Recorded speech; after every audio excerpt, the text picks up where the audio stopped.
இந்த வீடியோ வந்து பார்த்தீங்கன்னா டின்னர் வீடியோ தான் வந்து பார்க்குறீங்க. நான் மெஸ்ஸில் போய் உட்காந்து என்ன இருக்குன்னு கேட்டேன். சிக்கனு மட்டனு பீஃபு அப்படின்னாங்க. சரி சிக்கனு கொடுங்க அப்படின்னா சிக்கனில் 10 வெரைட்டி சொல்கிறாங்க. Chicken gravy, chicken sukka, chicken chilli, Mongolian chicken, chicken nadan fry, Hyderabadi chicken, chilli chicken இப்படின்னு சொல்லிட்டு 10 வகையாக சொல்கிறாங்க.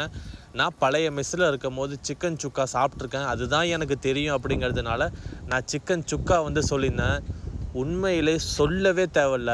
அந்த என்ன சொல்கிறது, அந்த ஃபஸ்ட்டு இம்ப்ரெஷன் பெஸ்ட்டு இம்ப்ரெஷனாக இருக்கணும் அப்படின்னு சொல்லுவாங்களே, அதே மாதிரி இந்த சப்பாத்தியை பிச்சு அந்த சிக்கன் சுக்கா வாயில் வச்சோன்னே ஒரு டேஸ்ட்டு ஒன்று வந்துச்சு பாருங்கள். அட அட அட அந்த மாதிரி டேஸ்ட்டு ஃபஸ்ட்டு வாய் வைக்கும் போது அவ்வளோ சூப்பராக இருந்துச்சு.